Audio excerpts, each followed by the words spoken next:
Hello everyone. In this video, let's take a look at Neptune stationing direct. Neptune stationing right now, the actual station will be tomorrow on Wednesday of this month.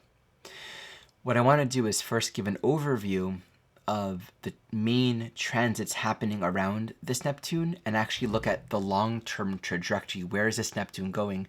And then speak about the meaning of the stationing. So just notice the stationing here at 24 degrees. Sun and Mars are moving throughout this month to square Neptune. And let's just progress through this month. Take a look at Mercury.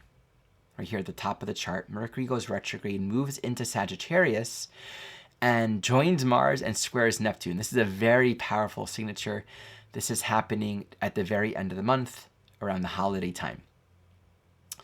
In fact, Mercury will eventually station direct at 22 degrees, just a few degrees away from Neptune, and then of course in January, move forward to square Neptune again. So there's a very strong relationship this month and next between the Neptune Pisces and the Sagittarian energies. The second thing I want to show you, and I often say this, whenever I look at a planet that's stationing, whether direct or retrograde, I find it very helpful to look at the long-term movement. Where's it coming from? Where is it going? So in this case, in Neptune moving direct, where's it going to go to before the next retrograde? This is a very helpful thing because in a way it's answering the question, where's this journey taking us? What's it all about? And of course, we see Neptune's at the end of Pisces. So it's sort of like flirting this cusp with Aries. Check this out. Okay, so we're in December now. January, here I'll move my other way. February, March, April, May, June, July. 29 degrees, 55 minutes. That's where it stations retrograde. This is 1/12 of a degree before entering Aries. Neptune is essentially at the very last phase. It's at the cusp before its final culmination of Pisces. And Pisces is the final culmination of the zodiac. So this Neptune stationing direct is the cusp before the final culmination of the final culmination. There's so much completion energy in this. And further, you can see this approaching Saturn-Neptune balsamic conjunction, this closing conjunction, which will be happening in 2025-26 on the Pisces-Aries cusp, is also just beginning here, right? This is where they reach a 10-degree orb, right? So from latter in 2024 onwards, that's when we see this Saturn-Neptune dynamic really beginning to become more real and more alive. It's like the final stages of it. We're really getting to that the culmination of that. But for right now, we're preparing for that. So there's a lot of consciousness turning within and preparing for an essential completion and ending. This says two things. One, and I'll just say whenever a planet stations retrograde, it's like it's conjunct itself. Okay, so that turning within of Neptune is a natural movement towards what are we surrendering, what are we letting go. It's this greater learning of what is love, what is it like to trust, what projections or hopes or wishes are we giving up, and to let them be replaced by reality. But it also gives us this understanding that what we're working on right now is going to take some time to unfold. There's a process unfolding right now that through surrender, through the cultivation of trust and forgiveness, a greater path towards a completely new cycle is beginning to emerge and will be clarified in an immensely new way in the next couple years. Not saying there won't be new journeys before then, but this happening now on the cusp of the Saturn-Neptune, on the cusp of Aries, says we're in this preparatory phase of the letting go of a lot of our illusions. So let's talk about these illusions. What is it that we're letting go of? What's really going on here? Fundamentally, in general, Neptune stationing retrograde says there's reality with a capital R, and there's everything that we think it needs to be for us to feel secure. The existential fear within the Neptune Pisces archetype is I'm not fundamentally safe because there's something fundamentally wrong with life, with reality.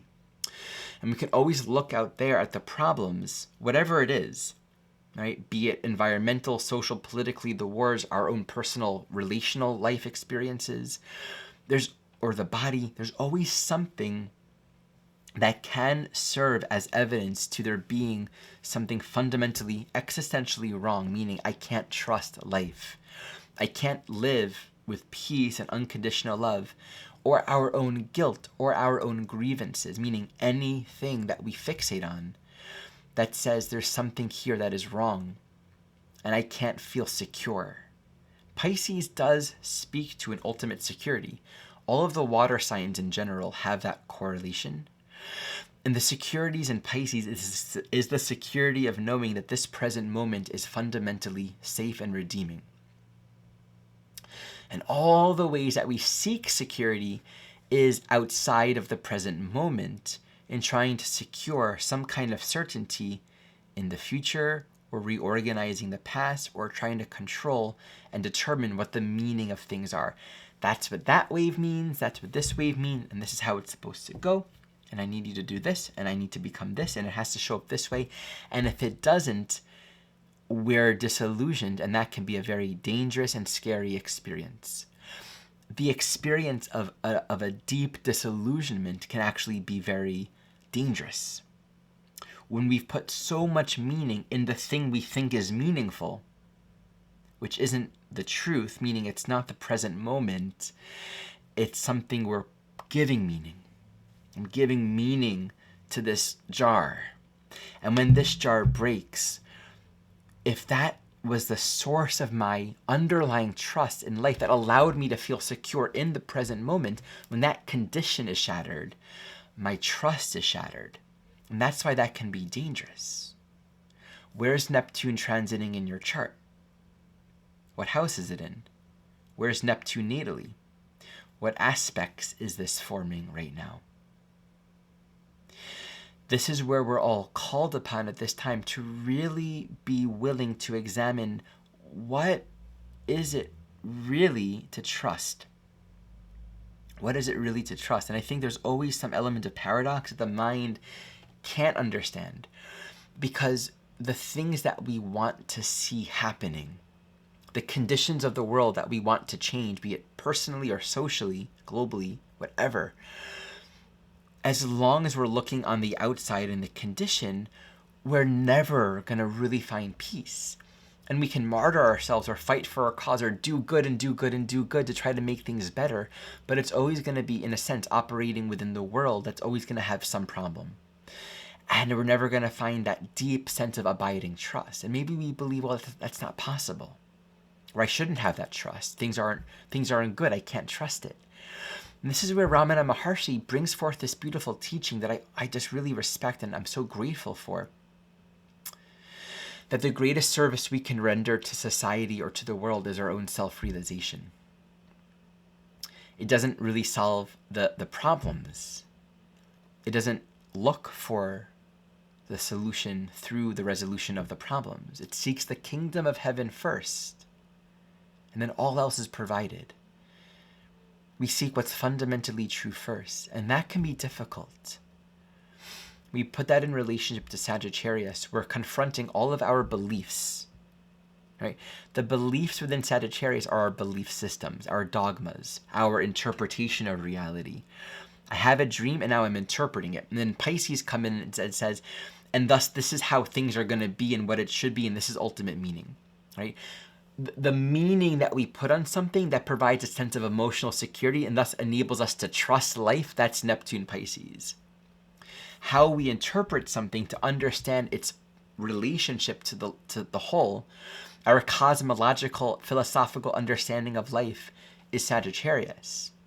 And so it's very easy to build an elusive cloud around all kinds of beliefs and ideas and interpretations, and to be very dogmatically and, Mars vigilantly fixed on this is how it's supposed to go.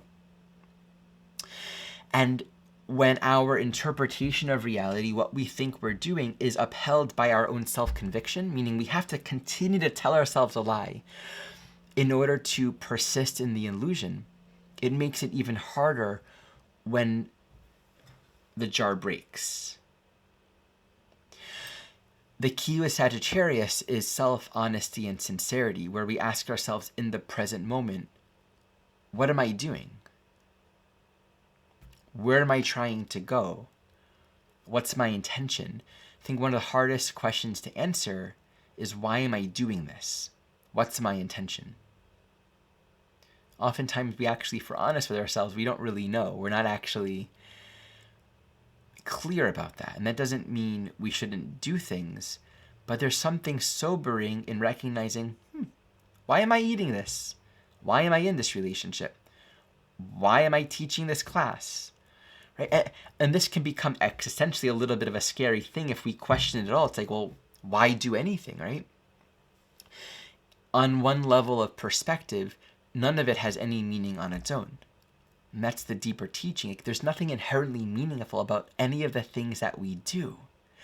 But this doesn't mean we don't do it, because fundamentally its meaning isn't in the action, in the thing, as if it has some kind of inherent value. It's in the spirit and the healing and the learning that occurs through it. If we tell ourselves, I'm meant to be this kind of teacher, and this is the kind of relation, then we're creating an elusive belief structure, right? We're giving a materialistic interpretation meaning to something that actually wants to be undefined. We can play roles and walk paths and trust our intuition. We're guided by something, and there's love, there's learning, there's forgiveness, there's meaning, and this is where my intuitive guidance calls me. But the moment we say, and this is what it's going to look like, and this is how it's supposed to go, we get confused and we get ourselves confused. We need to hold on to it strongly if we want to protect ourselves from getting confused and disillusioned. But if we allow ourselves to be confused and disillusioned, it's like we're whacked all over the place. I thought it was going to be this, I thought it was going to be that. I had a dream and it showed me this, but then this experience, we're not to carry any beliefs and projections about how it's supposed to go with us. Sometimes we have these intuitions, but if we grab onto them and try to make it so, we don't allow it to become. We often have to let go to receive. We have to be empty on the spiritual path. That's the most beautiful teaching, but often the hardest thing to do. Being sincerely empty, so we're not carrying around all these beliefs and expectations, but we can walk the path with our own spiritual devotion and desire for growth, for healing with us. And to share that and to give a blessing to the world, to make our lives a blessing. But there's something very insecure about that, because you can't really control outcome. You can't know a lot about where things are going to go. There needs to be some level of openness and humility to be shaped and guided by the journey. And that's where the Sag Neptune in a very strong way says, this month is about really refining our own guidance system, our intuition. The present moment provides guidance if we're honest and we're sincere and we're open again to look and we're not holding a lot of convictions. It says there's a direction and a way of learning and growing through life that will take us where it wants us to go. And it's going to always be for the greater good, for the greater benefit of all. So this Neptune stationing direct is really inviting us into this greater threshold of trust and to recognize we're opening and preparing for a greater process. I often think of the Neptune relationship between ourselves and Creator, so to speak, is similar to that of a child and their parents. The child can't apprehend the larger picture, and to an extent, the parent can. And of course, we can always reference this back to none of us can understand the larger picture, but the truth can, because the truth holds all of it. It's not compartmentalized. And so we're always going to want to say, okay, I'll trust you, but where are we going? How? And we can't understand the answer, right? If we're demanding a response in our terms, we're going to get ourselves confused. And so many of our questions are just that.